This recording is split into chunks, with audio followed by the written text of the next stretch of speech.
ಜಾತಿ ಗಣತಿ ಸಂಬಂಧ ಸರ್ಕಾರದ ವಿರುದ್ಧ ಸಂಸದ ಜಗದೀಶ್ ಶೆಟ್ಟರ್ ತೀವ್ರ ವಾಗ್ದಾಳಿ ನಡೆಸಿದ್ದಾರೆ.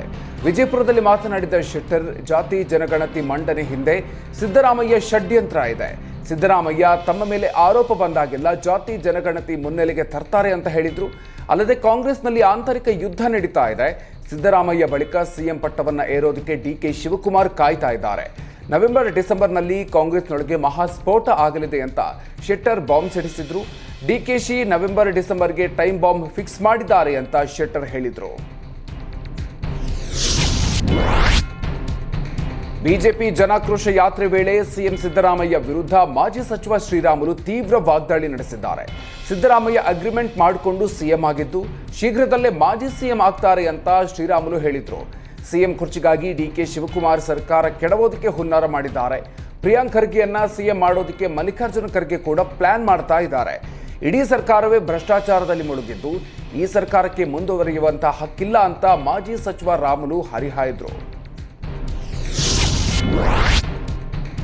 ಲಿಂಗಾಯತ ಹಾಗೂ ಒಕ್ಕಲಿಗ ನಂತರ ಈಗ ಉಪ್ಪಾರ ಸಮುದಾಯವು ಜಾತಿ ಗಣತಿಗೆ ವಿರೋಧವನ್ನು ವ್ಯಕ್ತಪಡಿಸಿದೆ. ರಾಜ್ಯದಲ್ಲಿ 25 ಲಕ್ಷಕ್ಕೂ ಹೆಚ್ಚು ಉಪ್ಪಾರ ಜನಸಂಖ್ಯೆ ಇದೆ. ಆದರೆ ಕೇವಲ 7.5 ಲಕ್ಷ ಅಂತ ವರದಿಯಲ್ಲಿ ಹೇಳಲಾಗಿದೆ.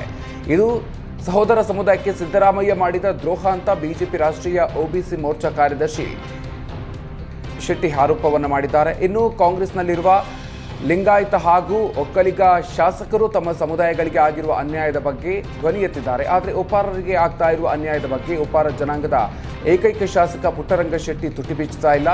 ಈಗಲಾದರೂ ಶಾಸಕ ಪುಟ್ಟರಂಗ ಶೆಟ್ಟಿ ಸಮುದಾಯದ ಪರವಾಗಿ ನಿಲ್ಲಬೇಕು ಅಂತ ನೂರೊಂದು ಶೆಟ್ಟಿ ಆಗ್ರಹವನ್ನ ಮಾಡಿದ್ರು. ಇನ್ನು ಬೆಂಗಳೂರಿನಲ್ಲಿ ಮಾತನಾಡಿದ ರಾಜ್ಯ ಕಾಂಗ್ರೆಸ್ ಉಸ್ತುವಾರಿ ರಣದೀಪ್ ಸಿಂಗ್ ಸುರ್ಜೇವಾಲಾ, ರಾಜ್ಯ ನಾಯಕರಿಗೆ ನಾನು ದೊಡ್ಡ ಟಾರ್ಗೆಟ್ ನೀಡಿದ್ದೀನಿ. ಕರ್ನಾಟಕದಲ್ಲಿ 100 ಕಚೇರಿ ಕಟ್ಟೋದಕ್ಕೆ ಹೇಳಿದ್ದೀವಿ. ಇನ್ನು ಬಿಜೆಪಿಯವರು ಸರ್ಕಾರ ಬೀಳಿಸ್ಬಿಡ್ತಾರೆ ಎನ್ನುವಂಥ ಖರ್ಗೆ ಹೇಳಿಕೆಗೆ ಪ್ರತಿಕ್ರಿಯೆ ನೀಡಿದ ಸುರ್ಜೇವಾಲಾ, ಮಲ್ಲಿಕಾರ್ಜುನ್ ಖರ್ಗೆ ಹೇಳಿದ್ದು ಸತ್ಯ. ಕ್ರಿಮಿನಲ್ ಕೇಸ್ ಹಾಕಿ ನಮ್ಮನ್ನ ಕಟ್ಟಿಹಾಕು ಕೆಲಸವನ್ನ ಮಾಡ್ತಾ ಇದ್ದಾರೆ. ಆದರೆ ಡಿಸಿಎಂ ಡಿಕೆ ಶಿವಕುಮಾರ್ ಸಿದ್ದರಾಮಯ್ಯ ಅವರನ್ನ ಕಟ್ಟಿ ಹಾಕ್ತಾರೆ. ನಮ್ಮದು ಕಾರ್ಯಕರ್ತರ ಪಾರ್ಟಿ, ಅವರೇ ನಮ್ಮ ಶಕ್ತಿ. ಸಿಎಂ ಡಿಸಿಎಂ ಒಗ್ಗಟ್ಟಾಗಿ ಇರಬೇಕು ಅಂತ ಹೇಳಿದರು. ಇನ್ನು ಬಿಜೆಪಿ ಜನಾಕ್ರೋಶ ಯಾತ್ರೆಯು ಏಪ್ರಿಲ್ 23ರಂದು ಯಾದಗಿರಿ ನಗರಕ್ಕೆ ಆಗಮಿಸಲಿದೆ. ಬಿಜೆಪಿ ರಾಜ್ಯಾಧ್ಯಕ್ಷ ಬಿವೈ ವಿಜಯೇಂದ್ರ, ಆರ್ ಅಶೋಕ್ ಸೇರಿದಂತೆ ಹಲವು ನಾಯಕರು ಯಾತ್ರೆಯಲ್ಲಿ ಭಾಗವಹಿಸಲಿದ್ದಾರೆ. ಯಾದಗಿರಿ ಜಿಲ್ಲೆಯ 4 ವಿಧಾನಸಭಾ ಕ್ಷೇತ್ರಗಳ ಕಾರ್ಯಕರ್ತರು ಯಾತ್ರೆಯಲ್ಲಿ ಭಾಗವಹಿಸಲಿದ್ದಾರೆ. ಸಿಎಂ ಸಿದ್ದರಾಮಯ್ಯ ನೇತೃತ್ವದ ರಾಜ್ಯ ಸರ್ಕಾರ ಸಾಲು ಸಾಲು ಬೆಲೆ ಏರಿಕೆ ಮಾಡಿದೆ. ಸರ್ಕಾರದ ಬೆಲೆ ಏರಿಕೆ ಖಂಡಿಸಿ ಬಿಜೆಪಿ ಜನಾಕ್ರೋಶ ಯಾತ್ರೆ ತೀವ್ರಗೊಳಿಸಿದೆ. ವಿವಿಧ ಬೇಡಿಕೆಗಳ ಈಡೇರಿಕೆಗೆ ಆಗ್ರಹಿಸಿ ಪ್ರತಿಭಟನೆಗಳಿದ್ದ ಲಾರಿ ಮಾಲೀಕರು ಕೊನೆಗೂ ಮುಷ್ಕರವನ್ನು ವಾಪಸ್ ತೆಗೆದುಕೊಂಡಿದ್ದಾರೆ. ಲಾರಿ ಮಾಲೀಕರ ಬೇಡಿಕೆ ಈಡೇರಿಸುವ ಸಂಬಂಧ ಸಚಿವ ರಾಮಲಿಂಗಾರೆಡ್ಡಿ ನೇತೃತ್ವದಲ್ಲಿ ನಡೆದ ಸಂಧಾನ ಸಭೆ ಯಶಸ್ವಿಯಾಗಿದೆ. ಬಹುತೇಕ ಬೇಡಿಕೆಗಳನ್ನು ಈಡೇರಿಸುವುದಾಗಿ ಸಚಿವರು ಭರವಸೆ ನೀಡಿದ ಹಿನ್ನೆಲೆಯಲ್ಲಿ ಲಾರಿ ಮಾಲೀಕರು ಮುಷ್ಕರವನ್ನು ಹಿಂಪಡೆದಿದ್ದಾರೆ. ಡೀಸೆಲ್ ಬೆಲೆ ಇಳಿಕೆ ಹಾಗೂ ರಾಜ್ಯ ಹೆದ್ದಾರಿಗಳಲ್ಲಿನ ಟೋಲ್ ತೆಗೆಯುವುದು ಸೇರಿದಂತೆ ವಿವಿಧ ಬೇಡಿಕೆಗಳನ್ನು ಮುಂದಿಟ್ಟುಕೊಂಡು ರಾಜ್ಯ ಲಾರಿ ಮಾಲೀಕರು ಮತ್ತು ಏಜೆಂಟರ ಸಂಘ ಕಳೆದ 3 ದಿನಗಳಿಂದ ಮುಷ್ಕರ ನಡೆಸ್ತಾ ಇತ್ತು.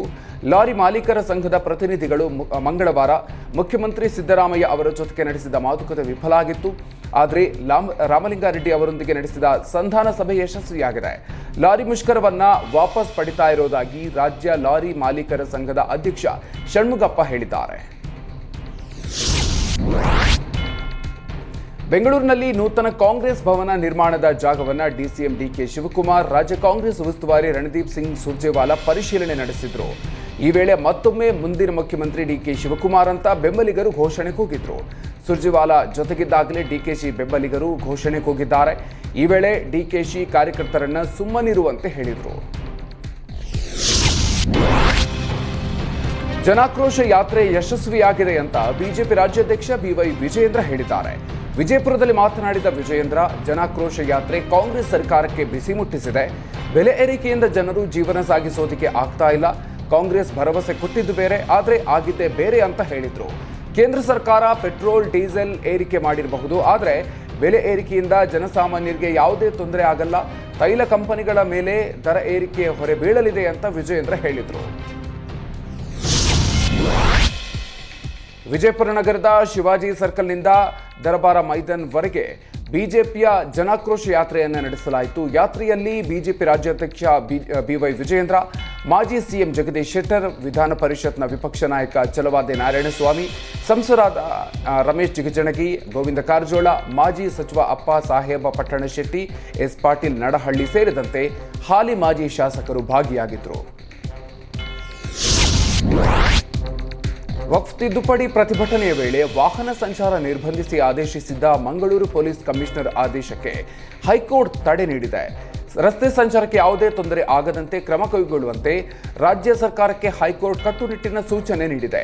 ವಕ್ಫ್ ತಿದ್ದುಪಡಿ ವಿರೋಧಿಸಿ ಪ್ರತಿಭಟನೆಗೆ ಲಕ್ಷಾಂತರ ಸಂಖ್ಯೆಯಲ್ಲಿ ಜನ ಸೇರುವ ಹಿನ್ನೆಲೆ ಬೆಂಗಳೂರು-ಮಂಗಳೂರು ಹೆದ್ದಾರಿಯಲ್ಲಿ ರಸ್ತೆ ಸಂಚಾರ ನಿರ್ಬಂಧಿಸಿ ಕಮಿಷನರ್ ಆದೇಶಿಸಿದ್ರು.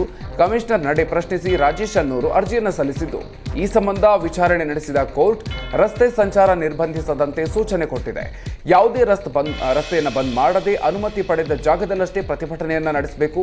ಪ್ರತಿಭಟನಾಕಾರರು ಕೆಎಸ್ಆರ್ಟಿಸಿ, ಖಾಸಗಿ ಬಸ್ ಸೇರಿದಂತೆ ಯಾವುದೇ ವಾಹನಗಳನ್ನು ತಡೆಯೋ ಹಾಗಿಲ್ಲ ಅಂತ ಹೈಕೋರ್ಟ್ ನ್ಯಾಯಮೂರ್ತಿ ನಾಗಪ್ರಸನ್ನ ಅವರಿದ್ದ ಏಕಸದಸ್ಯ ಪೀಠ ಆದೇಶ ಕೊಟ್ಟಿದೆ.